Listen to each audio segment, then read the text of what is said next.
কয়েকদিন ধরে অসহনীয় গরমের পর দুদিন ধরে টানা বৃষ্টিপাত হচ্ছে রংপুরে। বিভাগের বিভিন্ন জেলায় অঝোর ধারায় ঝরছে বৃষ্টি। কেবল রংপুরেই গত 24 ঘন্টায় 130 মিলিমিটার বৃষ্টিপাত রেকর্ড করেছে আবহাওয়া অধিদপ্তর। পানি উন্নয়ন বোর্ড জানিয়েছে, অব্যাহত বৃষ্টির কারণে তিস্তার পানি বাড়তে শুরু করেছে।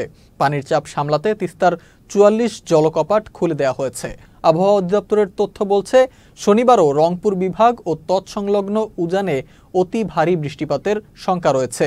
এর ফলে তিস্তা, ধরলা ও দুধকুমার নদীর পানির সমতল বৃদ্ধি পেতে পারে। এছাড়া আগামী 2 দিন পর্যন্ত লালমনিরহাট, নীলফামারী, রংপুর ও কুড়িগ্রাম জেলার তিস্তা নদীর পানি সমতল সতর্ক সীমায় প্রবাহিত হতে পারে। প্লাবিত হতে পারে এসব জেলার নদী তীরবর্তী চরাঞ্চল ও নিম্নাঞ্চল।